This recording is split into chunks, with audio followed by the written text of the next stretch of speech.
Welcome back to the Waters and Stanton video channel. My name's Peter Waters and my call sign is Golf 3 Oscar Juliet Victor. One of the regular complaints I hear about, or moans, is that the garden is not really big enough for antennas. I'm not quite sure how I can put an antenna in this garden because it's too small, or I haven't got enough space. Those sort of things that are regular complaints, and understandable because a lot of us have got gardens, or in the US we call them backyards, I think, and they're not very large. Well, I thought I'd look at something called loaded dipoles. I call them loaded dipoles. They're dipoles which actually are shorter than they should be. A conventional dipole is a half wavelength of wire cut in the middle and fed with coax cable. That's a simple way of doing it. But there are ways of reducing the length of a dipole, and one of the most popular ways is to add inductance to it. If you add an inductor to a dipole, it makes it smaller. Now, the first one I'm going to look at is something that was published in an article many years ago, I think in CQ magazine, and then repeated in Radcom. And it's basically a loaded dipole for 20 metres. Now, the attraction of this is that it's half its normal size. So in old money, a dipole on 20 metres, half-wave dipole, is 33 feet, thereabouts. This dipole is half the length. It's about 16 foot long, which means to say it's half the size. But in actual fact, it's claimed it's quite efficient. So let's take a look at this loaded dipole that appeared in CQ magazine many years ago. And it's still relevant today. Let's have a look at it. Here's the original drawing of the antenna, and the coils appears to be placed about a third of the way in from the centre. But the designer said that they are 7.5 microhenry coils, so that's a good guide for you. And the idea is that this particular dipole could be rotated because it's short enough, but it's also quite a compact dipole that you might want to make either with metal or wire. Winding coils is very simple, and I use various forms of wire, sometimes the aerial wire, sometimes enamelled copper wire, whatever's to hand really. Drill a hole either end, pop the wire through, and I use a glue gun to seal it. And here's a commercial one made by Diamond, but you can make your own and it's quite good fun. For winding coils, I use a plastic water pipe former, which you can get from your local B&Q, etc. And this measures 1 3/4 inch. I think it's water pipe. But anyway, it's ideal for winding coils, although the diameter is not super critical. And if you're going to do much of this work, I would recommend getting a pipe cutter. I got this one from Amazon. I think it was only about 12 or 13 pounds. Gives you a nice clean cut. Now, when dealing with loaded dipoles, as we are in this video, very often the designer will give you the value of the inductance, usually in microhenries, which is useful, except that you then have got to decide how many turns to put on the coil former, how big the coil former needs to be, etc., etc. And I found a useful calculator on the internet. There are others, of course, but I found this particular one which I use, and it takes you very close to the inductance you're targeting. So let me just put that up on the screen. And of course I will also put a link to this below the video. Now here you see I've put in the requirements for the coil for that 20 metre dipole we just looked at. I put in 7.5 microhenries. I've put in a coil diameter of 4 centimetres, and you see I've got the answer at the bottom which shows 12 turns. So it's quite a useful calculator. You can buy items to directly measure inductance and capacitance very quickly. You put the inductance across these clips here, and you can either run it from an internal battery, or I tend to use a USB lead here. But these items aren't expensive, and if you do much area work, you'll probably find that it's very useful. You certainly get the answer very accurately. Now, of course, you can apply this principle to other bands to shorten antennas. It's better to put the inductance around about halfway along the antenna, or even nearer the end of the antenna, because the point of maximum radiation of a dipole antenna is the centre, the high current point. So you want to try and avoid putting the inductor near the feed point. But halfway along is a good rule of thumb.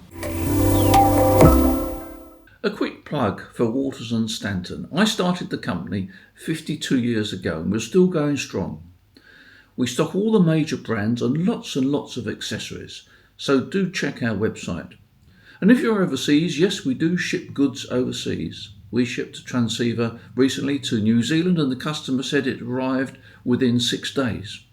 And if you're in the UK and you want to do a part exchange deal, we'll even pick your goods up for you. So that's the sort of service you get at Waters and Stanton. So give us a call or send us an email. Whatever your needs are, we want to help you out. Thank you for your support at Waters and Stanton. But now let's look at another way of using an inductor in an antenna. This time we're not only going to make the antenna shorter, but we're also going to make it cover 2 bands. And it's a very simple principle that's been around for many years, but you may not have come across it, or at least you may not know what value of inductance to use.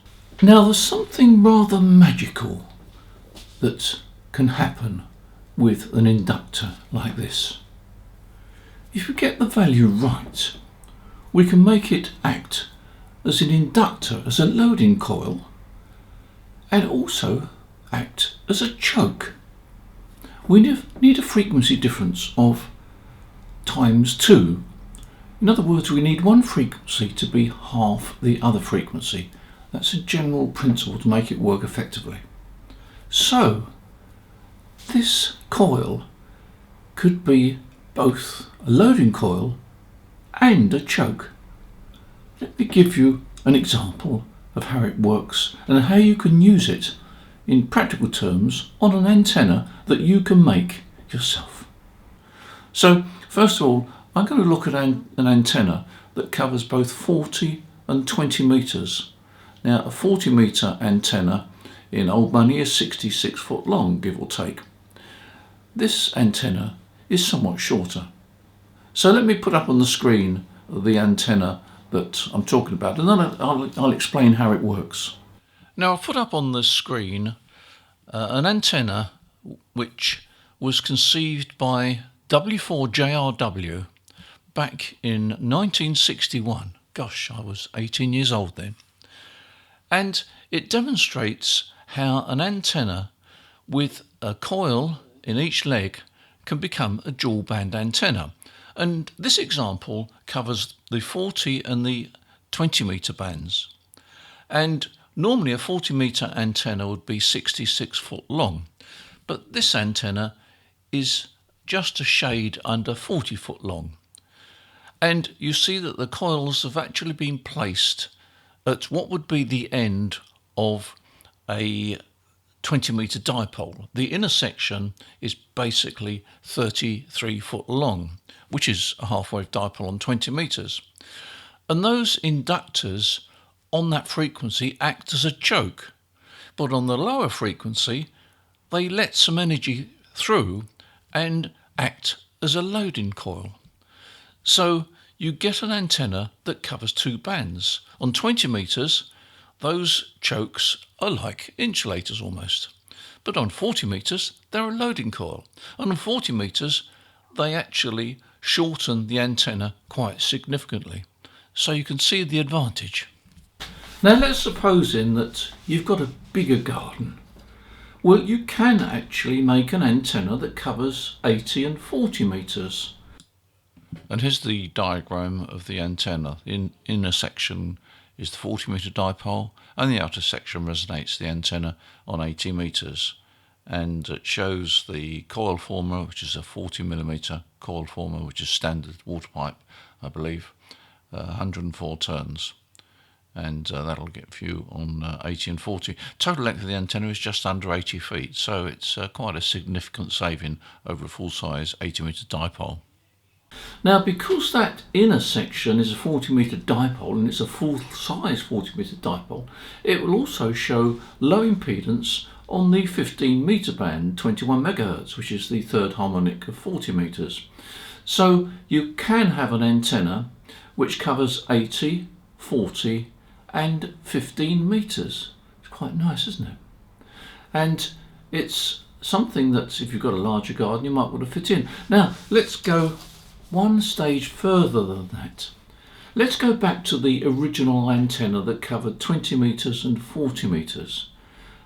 Some of you are going to ask the question, well, can I add 80 metres by adding a coil at the end? Well, yes you can. If you go back to that original antenna which covered 40 and 20 metres, and you add the 100 microhenry coil at the end, both ends, and then add tuning stubs, which I said about 4 or 5 feet, you could have an antenna that covers 80, 40 and 20 metres. It won't cover 15 metres because it doesn't have a full size 40 metre section. The only thing I would say is that it does start to become a little bit twitchy in terms of tuning. It has been done. I've never tried it myself, but I know it's been done because I've spoken to amateurs that have used them.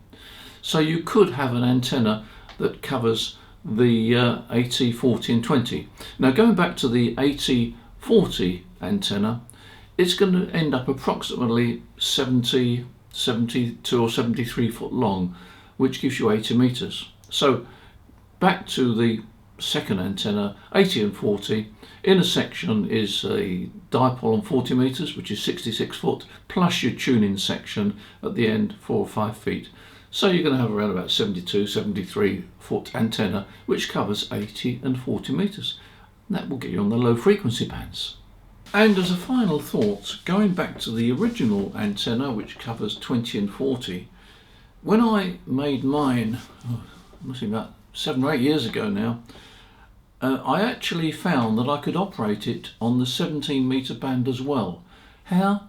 Well, the 17 metre band presents a medium impedance. It's not a good match, but the internal antenna matching unit of my transceiver matched it on 17 metres, so I ended up with a dipole which covers 40, 20 and 17 metres.